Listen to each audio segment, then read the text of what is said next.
Join Kids Hat family.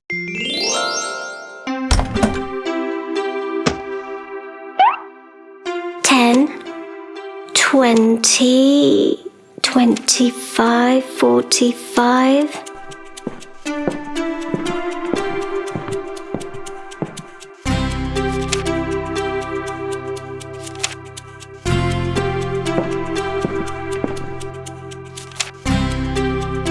Wow, Tofu! You have saved quite a lot. Let's utilize this money to help someone. No, Tia, I will not spend this money. I want to become rich. But Tofu, money has no value till we use it. Come on, let me tell you a story. The Miser and His Gold. Once upon a time, there was a miser. He hated spending gold, so he never used any gold he had.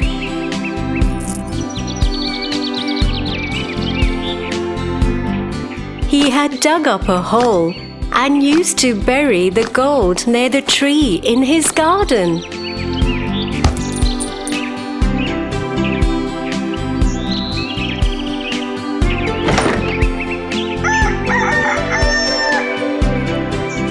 Every day, he goes near the tree to dig it up.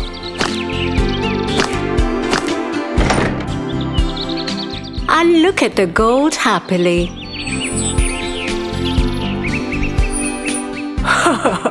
I am so rich. I own this much gold. This made him very happy.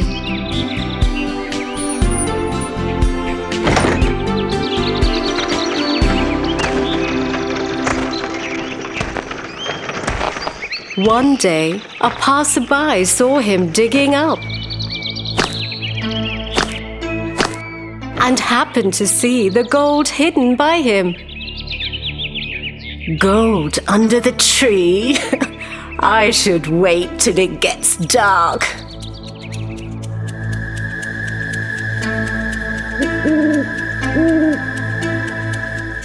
The robber waited till the night time to dig up the gold.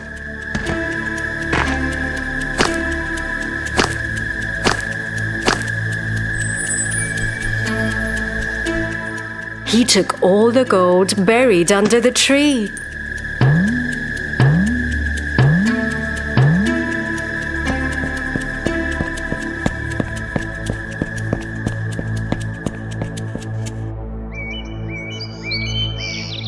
The next day, the miser came back to look at his gold.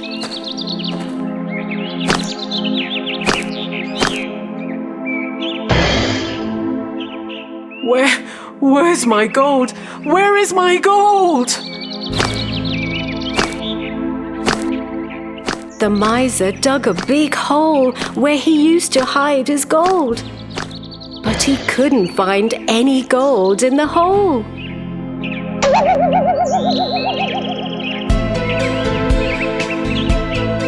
Who stole my gold?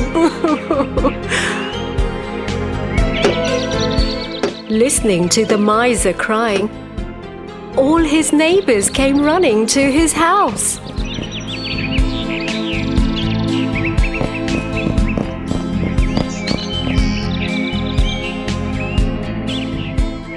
What happened? Why are you upset? The miser showed them the hole and told them everything about the gold he used to hide under the tree.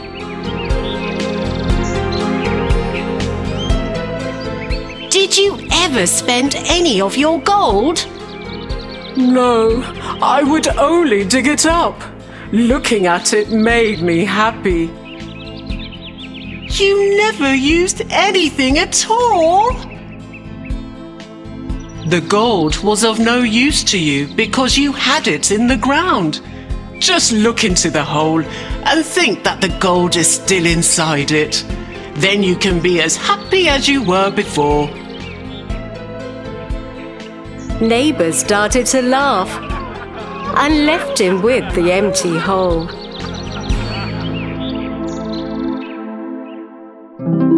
Now I understood it, Tia. I should utilize my money in something good. Yes, Tofu, because wealth unused might as well not exist.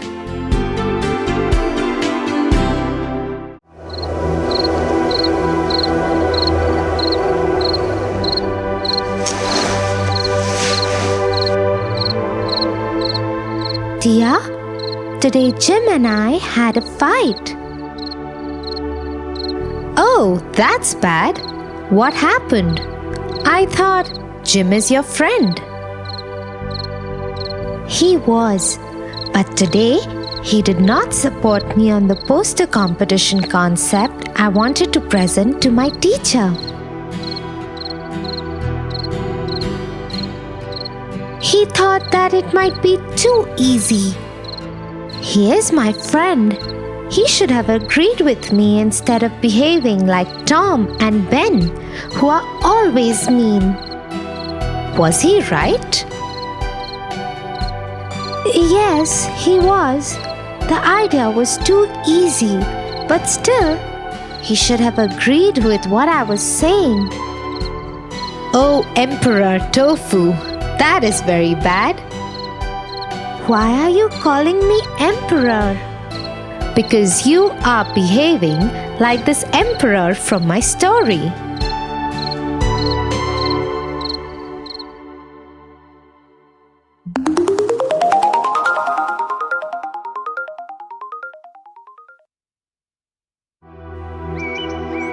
Once upon a time, there lived an emperor. He was not particularly smart or intelligent, but because he was the emperor, people feared him and always agreed with whatever he said. They used flattery to avoid his wrath and win his trust.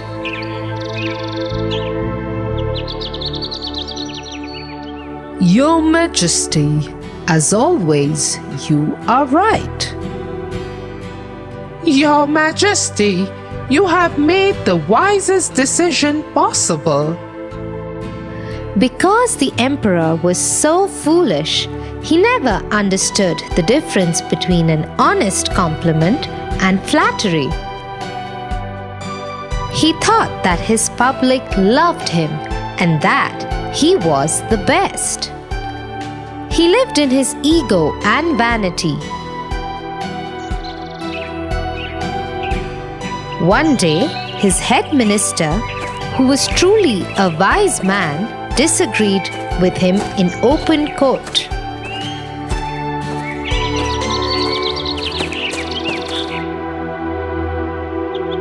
Your Majesty, it is my humble suggestion that you hear the public's troubles before increasing the tax burden further.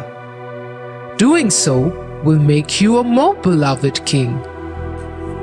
What are you saying, Head Minister? Do you mean that our wise king is not good enough? The foolish king, who was blinded by all the flattery and not used to people disagreeing with him, also agreed. Yes, Head Minister. How dare you doubt my decision? As a punishment, I remove you from the position of Head Minister.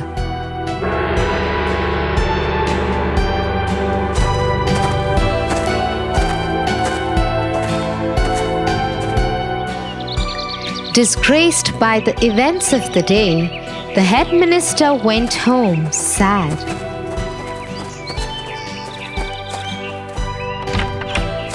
When he reached home, he saw that his nephew, who was a tailor, had come to visit him from another town.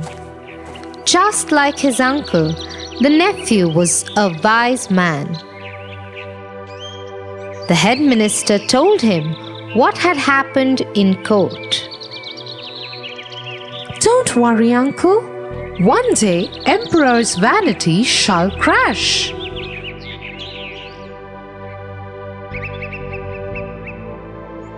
The next day, the nephew went to see the king. He pretended to hold a piece of garment in his hand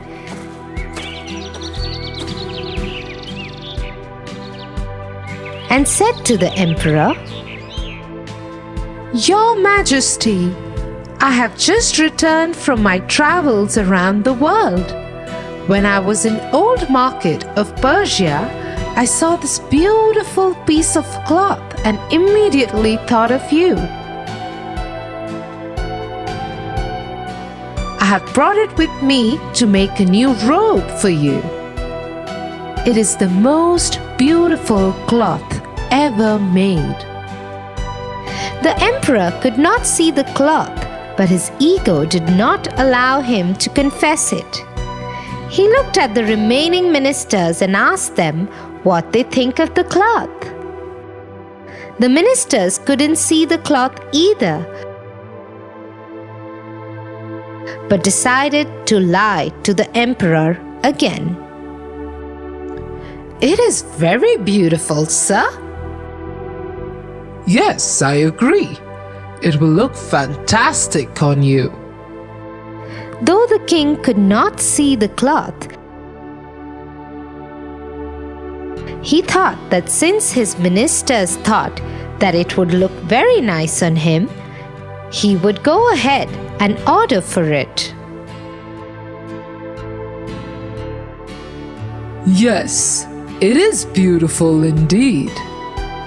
Go ahead, tailor. Make the most beautiful robe that you have ever made. I will wear it for my birthday parade, which is 10 days from now. Yes, Your Majesty. You will have it on your birthday.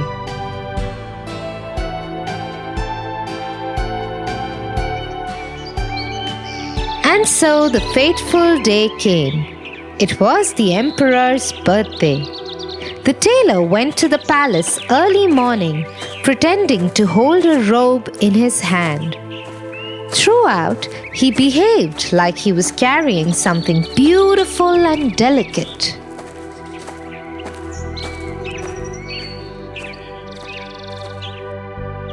Here is your robe. Since it is a delicate material, it is best not to wear anything under it. The emperor agreed and took off his underclothes. The nephew went on to pretend as if he was helping the emperor wear the robe. Just then, the king's two favorite ministers came into his chambers. They were shocked to see the emperor stand like that without any clothes on. How does my robe look, ministers? You look so handsome, Your Majesty. Majesty, you are looking very nice. Still unable to see the robe himself, the king believed what his ministers had told him and ordered the parade to start. The whole kingdom had gathered for the emperor's birthday and had lined up on the streets to see his new robe. But just as the king appeared in public without any clothes on, the crowd fell silent. Everybody was wondering what had happened to the emperor, but no one dared to say a thing. They just stared at him as he made a complete fool of himself. Till one small child called out to his mother, "Look, Mom, the emperor is not wearing any clothes." No longer able to contain itself, the entire crowd burst into peals of laughter. They held their stomach and pointed at the emperor as they made fun of him. The emperor looked at the guilty faces of his ministers.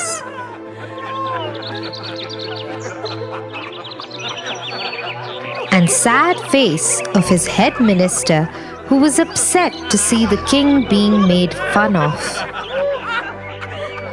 The emperor understood how foolish he had been and what his mistake had been. He fired the two ministers and reinstated the head minister. From then on, when anyone gave him a compliment, he humbly listened to it and absorbed it only if it was genuine. With the honest guidance of his head minister, he went on to become a truly great emperor for his people. Ouch, Tia! I think I had become the egoistic emperor. I owe an apology to my friend Jim. What do you think? Yes, and you also need to learn to accept feedback and not get carried away by compliments. Yes, Tia, but I must wish you good night for now. Good night, Tofu.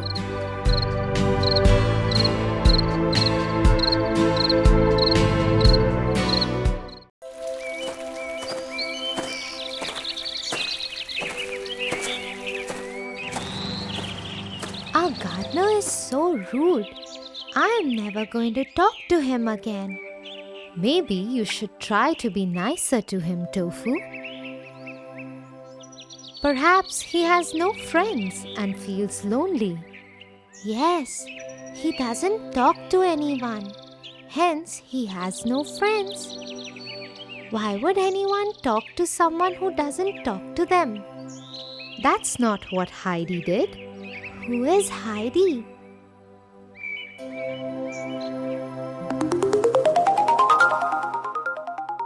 Heidi.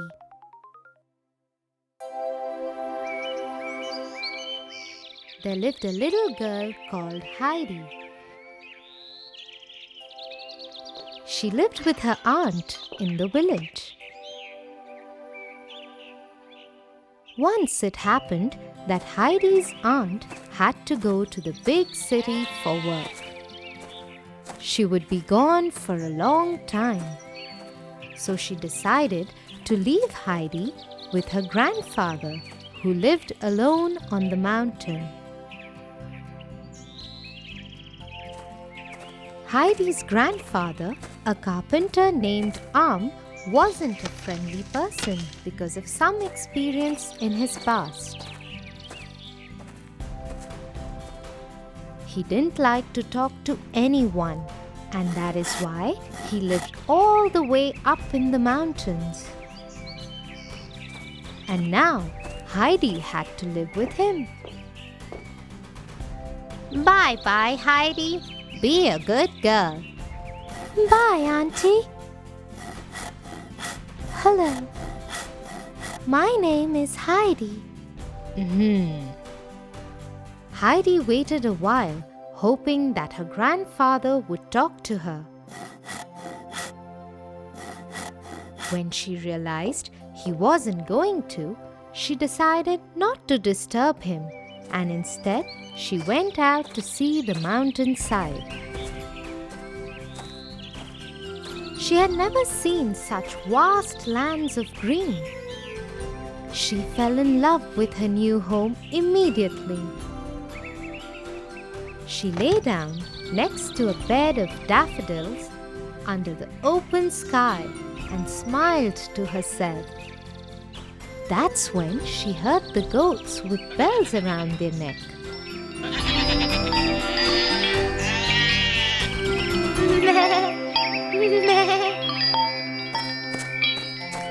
Oh, hello.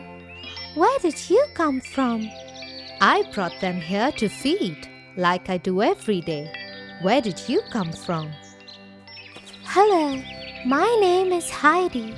I have come here to stay with my grandfather. Hello, Heidi. My name is Peter. Old Grandpa Arm is your grandfather? He often helps us with furniture and maintaining the barn. In turn, my grandmother bakes bread for him. You live here with your grandma, is it? Can I meet her? Yes, come with me. And so Heidi went with her new friend to his house to meet his grandmother. Peter's grandmother was very loving, and although she was blind, she loved to talk and cook. She was very happy when Peter told her about Heidi. Oh, that's wonderful. Come here, dear Heidi, and give me a hug.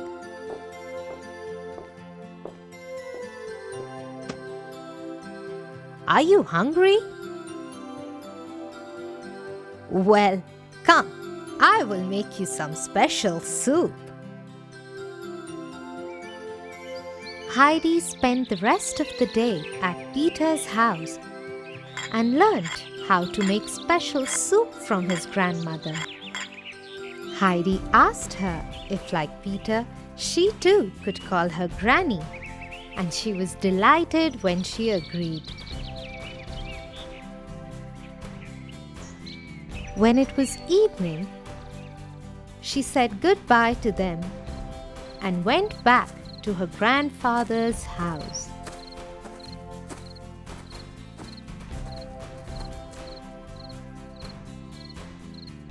When she reached there, he was still working in his workshop. So Heidi went into the house. Sometime later, Heidi called out to him, "Dinner time, grandfather! Come, let's eat together." Old Arm looked up in surprise. No one had made dinner for him in decades. He closed his workshop for the day, washed up, and went to eat. Heidi had made the lovely soup she had learned from Granny. They ate in silence.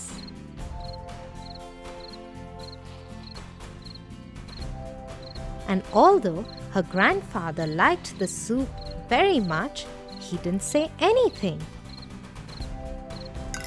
When dinner was done and the kitchen had been cleaned up, they both went out in the yard and sat under the stars quietly.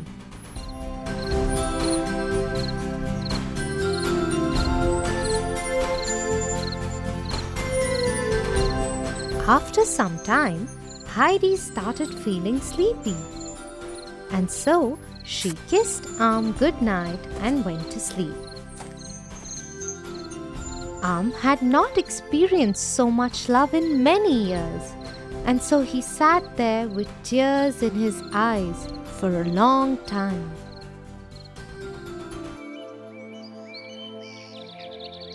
Next morning, by the time Heidi got up, her grandfather was already in his workshop. She decided to go and be with him. Good morning, grandfather. Heidi knew she wouldn't get an answer, so she decided to make herself busy. She swept the workshop, filled fresh water in Arm's jar, and to surprise kissed him and went out to feed the hen. When it was about afternoon, she served a lunch of mashed potatoes which she had learnt to make from her aunt. Later, she went to Peter's house to spend time with Granny and returned in the evening to serve dinner. This went on for many days. Every morning and night, she would kiss her grandfather on the cheek and wish him. She would clean his workshop and fill fresh water in his jar. All this love and care that Heidi gave him changed Arm's behavior. He loved having Heidi around and enjoyed it very much when Peter and Granny came by to visit her.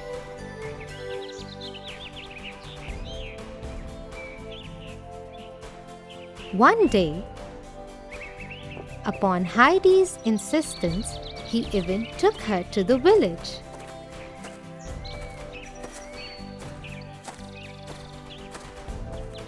They bought a pair of shoes for Heidi. On the way back, they bought candy floss. Throughout the trip, Arm laughed and played with Heidi. All the villagers were surprised to see this change in the old carpenter. 2 years went by, and Heidi and Arm were very happy in each other's company. Till one day, Heidi's aunt returned. She wanted to take Heidi with her to the big city. The man whose office she worked in had a daughter, Clara, who couldn't walk. Clara always needed a wheelchair to go anywhere. Hence, she had no friends. Clara's father wanted Heidi to be Clara's friend. "Grandfather, tell her I do not wish to go. I want to live here with you." But Arm didn't say anything.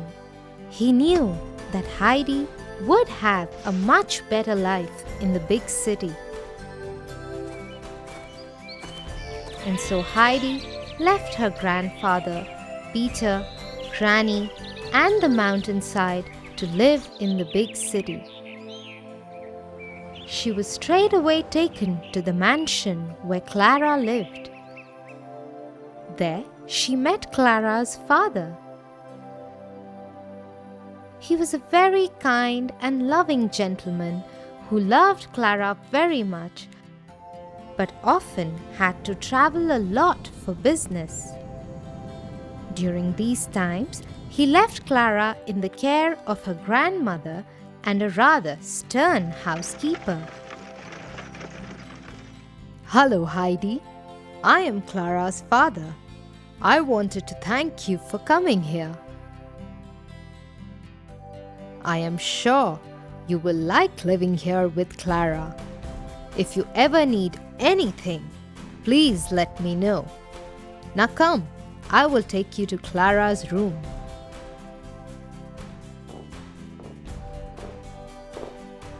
When they entered Clara's room, Heidi saw a beautiful girl, maybe 2 years elder to Heidi, sitting on a wheelchair. She was very pretty, but she was frail and seemed sad.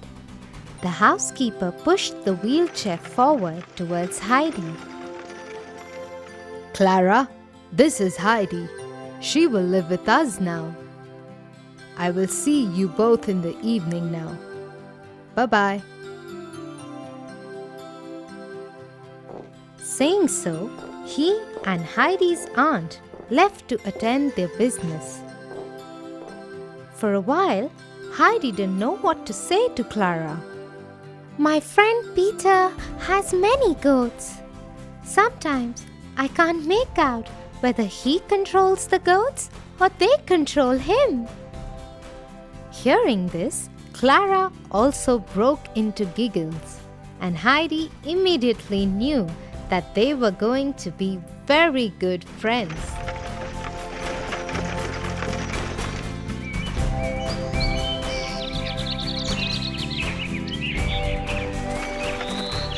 she started spending her whole day with Clara.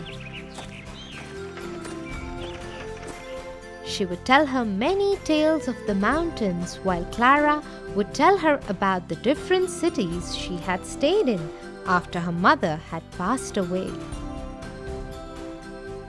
While the housekeeper was very stern and always stopped the girls from enjoying themselves too much, Clara's grandmother was very nice.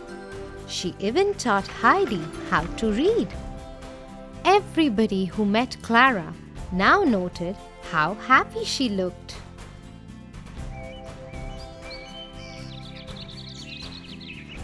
One day, the girls went out to the market. As Heidi pushed the wheelchair forward, she saw a vendor selling daffodils. She was immediately reminded of home, her grandfather, Peter, and Granny. When they came back from the market, Clara asked Heidi, "Wasn't today fun, Heidi? What do you think of my new bracelet?" "Yeah, it's lovely." And so it went from that day. Heidi didn't want to play or sing with Clara, and she wouldn't read with Clara's grandmother. She wouldn't even eat unless was forced to. She would just keep doing her work quietly. She missed her home terribly,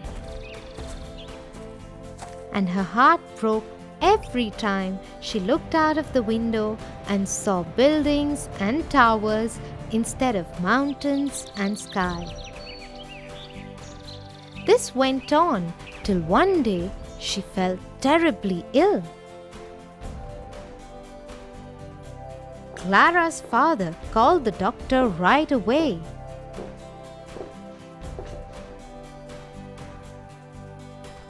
"Well, I am afraid she is homesick. She misses home. No medicine or treatment can make her better unless she goes back. I will immediately make arrangements to send her home." True to his word, Clara's father made sure that Heidi was back in the mountain at her grandfather's house in 2 days. Just the news of going back home had made Heidi feel better. And when she reached her grandfather's home, she ran to him and hugged him. Even Am was very happy to have Heidi back. "I am never going away, Grandfather." "You don't have to." "Grandfather, this is Clara. She is my friend from the city. She has come to stay with us for a few days. And that is Clara's father." As the two men shook hands, Peter came over. The children were very excited to see each other. "You must be Peter. Heidi has told me all about you. You must take me to your granny." Yes. Come, I will push your chair. Granny would love to meet you." After some time, Clara's father said goodbye to everyone. He would come back in few weeks to take Clara back to the city. The children waved him goodbye. In the next few days, the children had a lot of fun. Peter and Heidi would take Clara along with them everywhere. Peter would pluck fresh fruits for them, and they even showed her how to milk a cow. With the good food, air, environment of the mountainside, Clara grew stronger. So much that she even learned to walk by herself.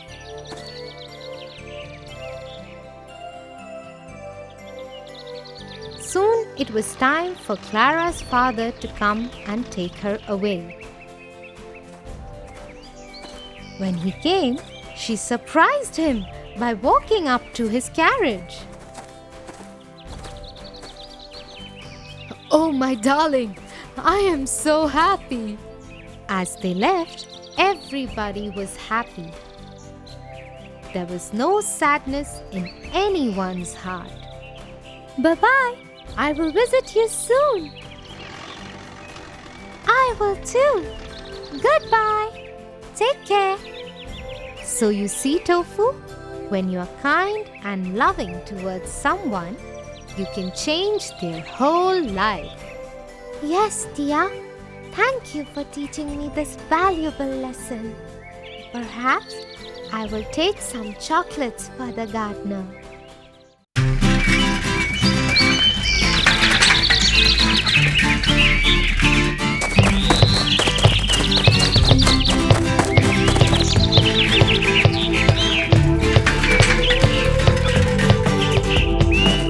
Tia, I have good news.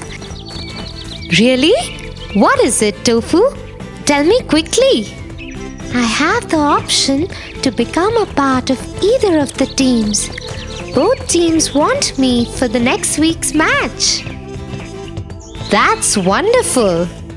So, what have you decided? I haven't decided as yet, Tia. I'm thinking I should see which of the two teams does better in the next few games. Then I will join the winning team. That's not the right approach, Tofu. It shows you to be cunning and disloyal. Why? Well, let me tell you the story of the bat, the beast, and the birds.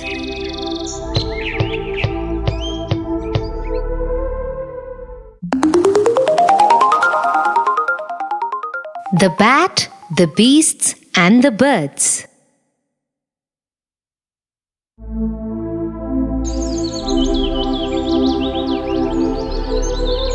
Once upon a time, in a dark jungle, there broke a dangerous fight between the beasts and the birds. We will not tolerate the beasts anymore. They feed on us, make praise out of our children, and behave as if they are the rulers of the jungle. Yes, we agree with you, our leader. But we need more support from other birds. Currently, we are losing. We must reach out to every bird in the jungle to join our army. We shall find strength in numbers. What do you say, Minister? Everybody has agreed. We just need to ask the bats now. I am sure the bats will help us win. Very well then. Invite the leader to our court. The bat leader was invited to the court of the leader of the birds.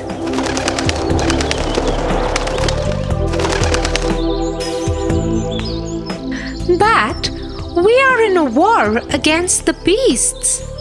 Why don't you join us?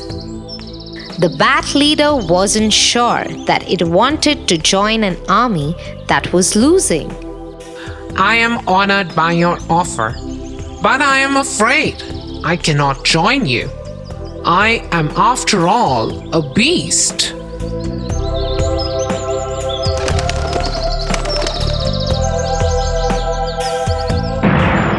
A few days passed. The beasts started losing.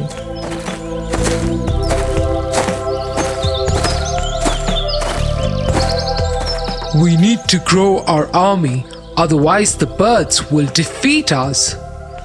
They drink from our lakes, live in our trees, yet they behave as though they have more rights on the jungle than us. Minister, Who can help us win? My leader, the only ones who have not joined the fight as yet are the bats. We could ask them to join us. Very well. Invite the bat leader to our court. And so the bat leader was invited to the beast's court.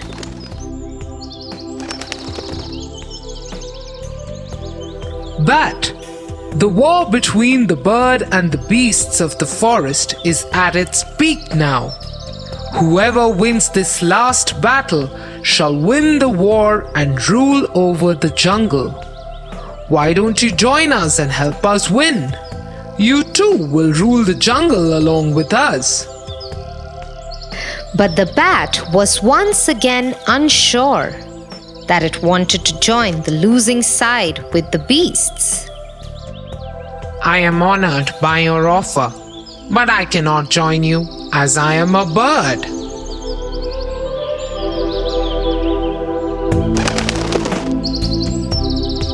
Just before the final battle was to take place, both the bird and the beast leaders met.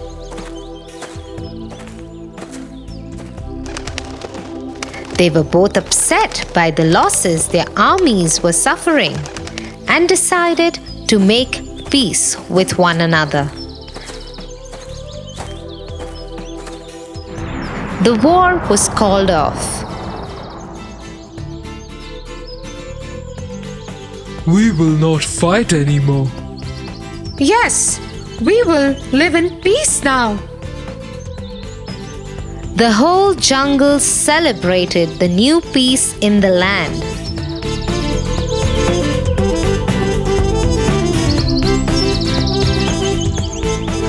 When the bat leader heard of this development, he went to the birds and asked to be a part of the celebration.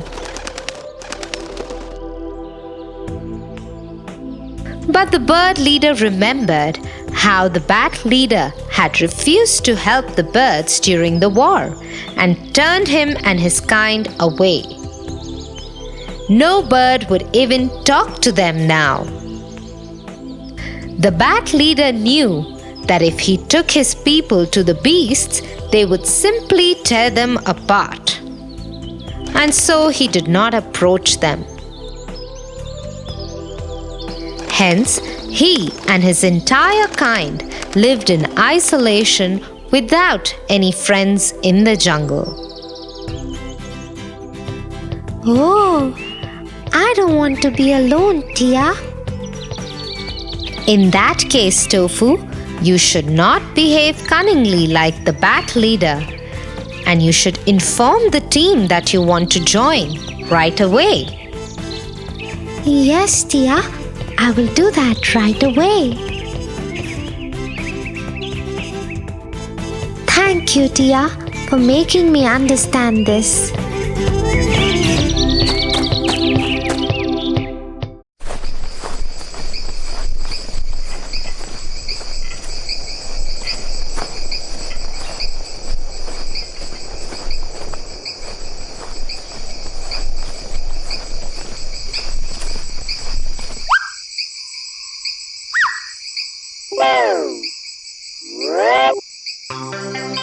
Oh, Tia, I'm feeling scared. Would we be able to reach our camp? Yes, Tofu. Don't worry. We will reach our camp soon. But I'm still feeling scared. Wait, let me tell you a similar story. It will help you to distract your mind. Goldilocks and the Three Bears. Once upon a time, there was a little girl named Goldilocks. She had golden hair. One morning, she was walking in the forest and lost her way. She saw a friendly cottage. Wow! She knocked on the door, but nobody was there. she went inside, the friendly cottage belonged to 3 bears. Goldilocks was very hungry. She saw 3 bowls of porridge on the table. First, she tried a spoonful from Daddy Bear's big bowl. This porridge is too hot. Next, she tried from Mama Bear's medium bowl. This porridge is also too hot. Finally, she tried from Baby Bear's small bowl. This porridge is just right. And she ate the whole bowl. Now Goldilocks was tired. She saw 3 chairs kept in a room. This chair is too big. This chair is too big too. This chair is just right. But the chair broke. Goldilocks was very tired, so she went upstairs.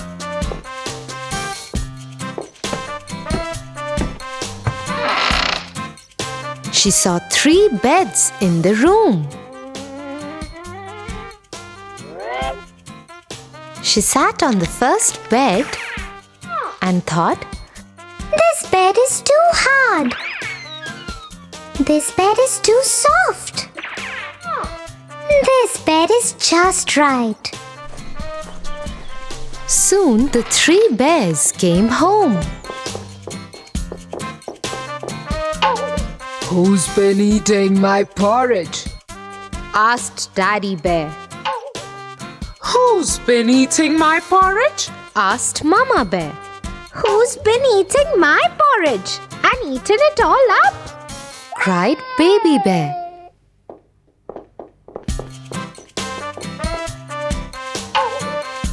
Who's been sitting on my chair?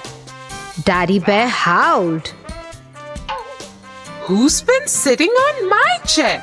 Wondered Mama Bear.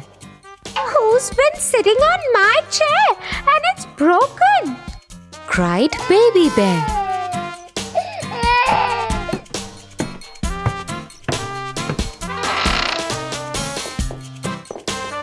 They went up in the room and saw, Who's been sleeping on my bed?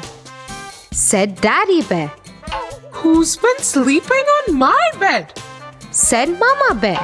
Who's been sleeping on my bed? And she is still there. Screamed Baby Bear. Goldilocks woke up and saw the 3 bears.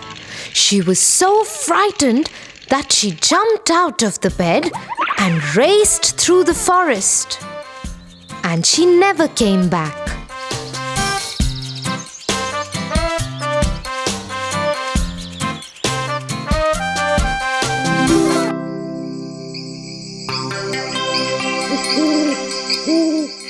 Oh, Goldilocks lost her way too, just like us.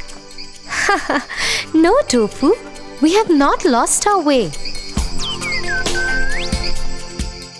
See, we're already at the camp.